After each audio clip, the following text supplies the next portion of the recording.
Dr. Garva Yules from the University of Texas running his NBA simulation. This is very interesting. Here he is, Dr. Garva Yules on the Mystery Crate.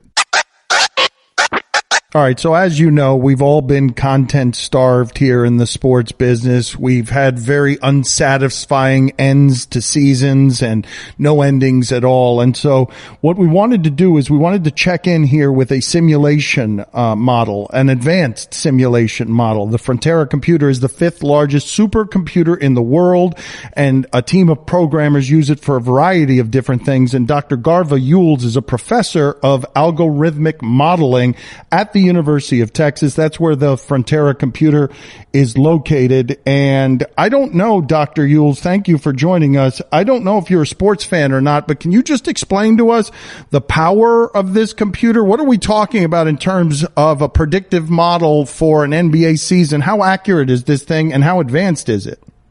Well, Dan, thank you for for having me on. The Frontera supercomputer, it's got a peak performance of 23.5 petaflops on HBO, and it's been achieving about 83 to 86% accuracy in weather, genomic and quantum physics, predictive modeling.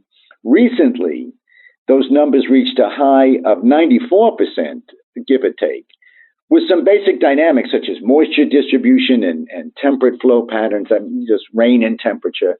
It's even hit 99% certainty in some cases. And so we applied this model to a sports formula. I am not a tremendous sports fan, but that, the computer doesn't care about that. It can work out accuracy no matter what data we give it. Okay, so if we were to play this out over a season, I'll get some results from you for the playoffs and how the Western and the Eastern Conference would have shaped up. But can you and have you done like the awards for the season? Have you finished up and done the awards too, or just playoff result models is what you're doing?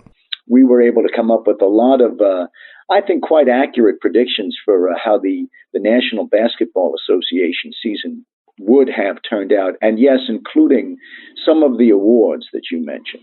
All right, so let's do this then. Dr. Garva Yules with us on ESPN Radio. Who do you have as the MVP of the league according to the Frontera computer, the fifth largest supercomputer in the world?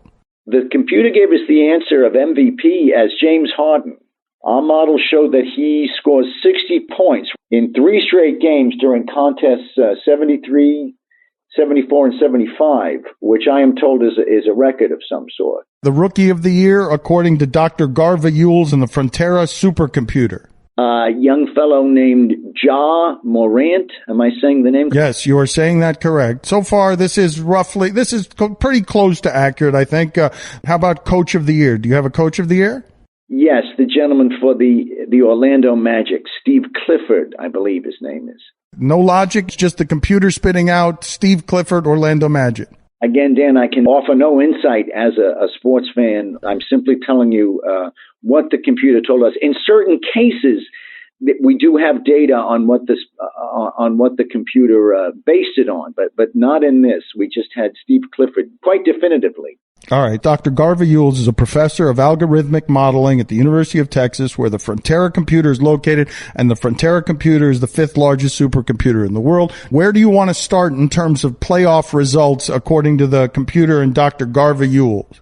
Well, the first result we had is the Nuggets from Denver defeating the Portland Trailblazers 4-1. We have Damian Lillard. Am I correct? Yes, that's how you pronounce it.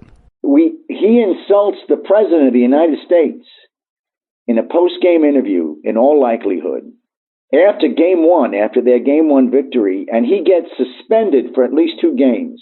And that is what cost them the series. Oh, okay. I'm sorry. I didn't mean to laugh there, but that the computer is predicting bad behavior from Damian Lillard that gets him suspended and is the reason that the Denver Nuggets advance in the first round.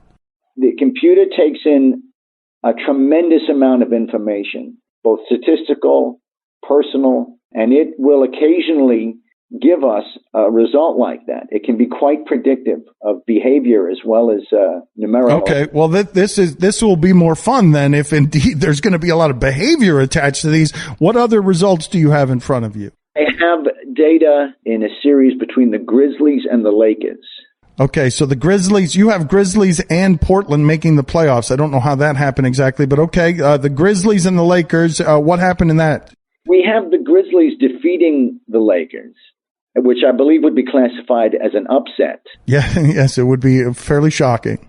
A low probability definitive event, what we call it, registers in Game 2 when a player named Anthony Davis suffers quite a serious eye injury. And another player named I'm going to have trouble pronouncing this, Jonas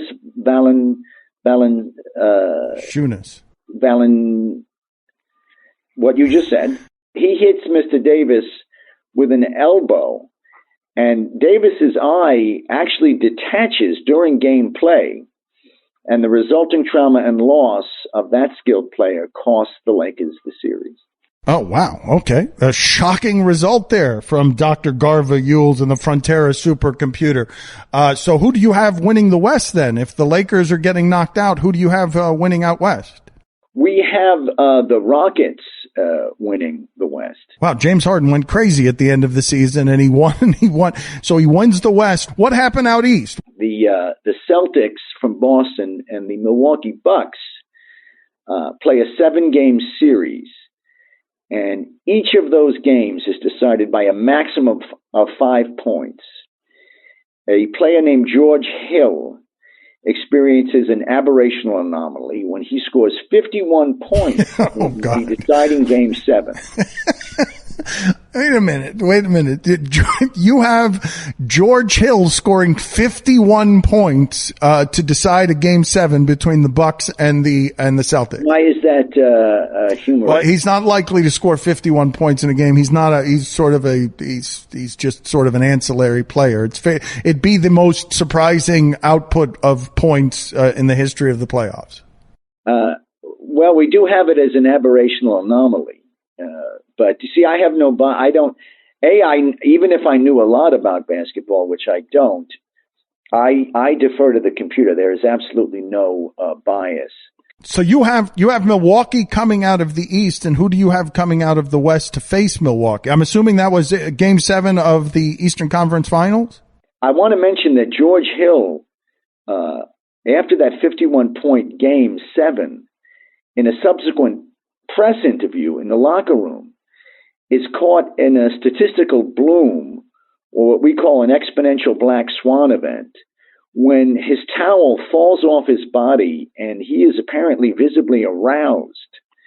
And many in social media will comment that his unmentionable body part is not of sufficient size.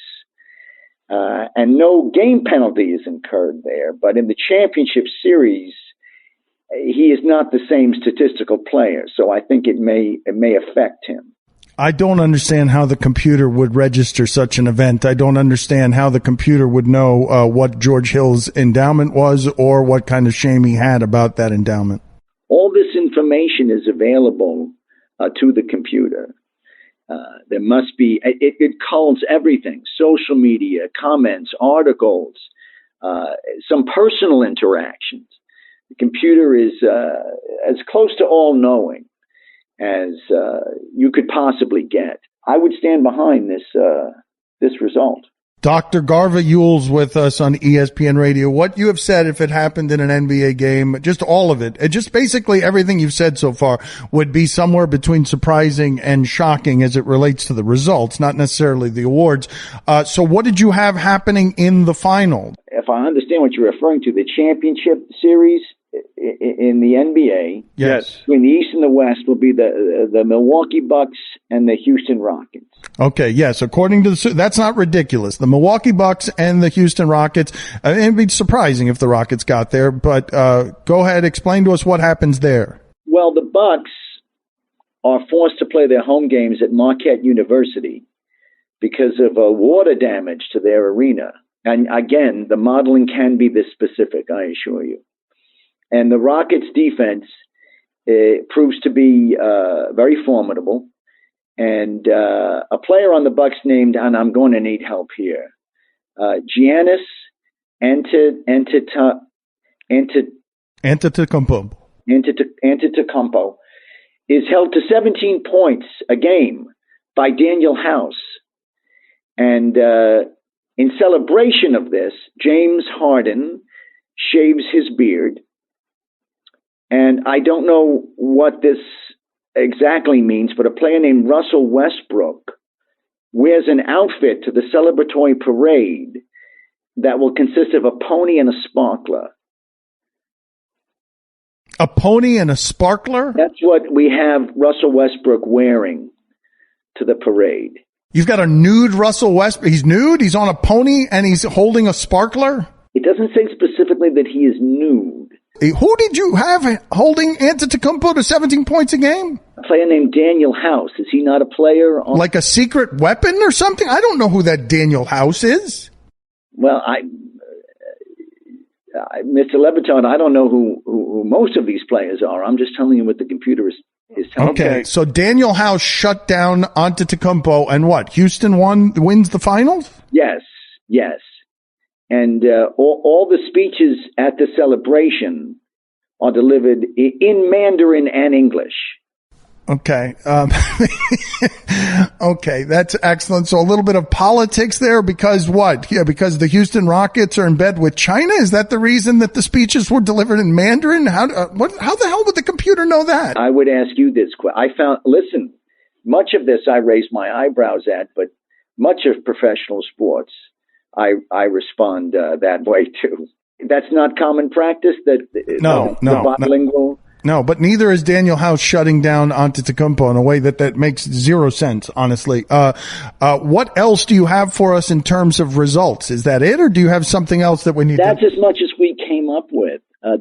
We had many other results, but all of them fell below about 68% likelihood. So we don't even. That's about the cutoff point. Anything below that, we don't have enough faith. Well, just so you know, again, Dr. Garva Yule's with us on ESPN Radio, the Frontera computer, 5th largest supercomputer in the world. Just so you know, the audience is going to think your computer and this is quackery because these results are too out of the norm. They're not in any way what would have actually happened according to human beings who have thoughts. Listen, I'm used to this kind of thing, but all I can do is assure you that this is extremely accurate. And I've lost count of how many times I've heard that kind of thing from government leaders, from scientists, from sociologists who doubt what we've come up with. We are very rarely wrong. It's almost a curse to know this kind of stuff and to be, I'm used to being looked at that way as a quack, as you put it. But, it's like playing Mozart for a bunch of feral cats sometimes at an abandoned cannery. I mean, this is highly accurate, and human beings are highly irrational. Okay, Dr. Garva Yule's then with us. We thank you for the time. I do feel like, and I don't mean to insult you or your computer. I do feel like we've wasted America's time with this segment, but I appreciate that you gave us that time to waste, Dr. Yule. Well, I was asked to come on. I'm sorry you feel that way. I'm sorry. I just know our audience is gonna. I'm sorry. I hurt your feelings. I didn't mean to hurt your feelings. That was probably rude. My feelings aren't hurt. I understand this can be very shocking. These results. I don't have a context for the sports. How shocking they might seem to a sports expert. We did our best with this, and these results were pretty, even by our standards, pretty definitive. Okay, then. Thank you, Dr. Yules. We do appreciate the time, and we appreciate you allowing us to use your computer for such stupidity. Thank you for being on with us, sir. Well, thank you, Dan, I suppose. Thank you. And I hope you're healthy and well in this difficult and trying times we find ourselves in. I probably should have asked you how you were doing at some point during this interview, but I got right to the Daniel House information. Thank you for being on with us, sir. Thank you, Dan.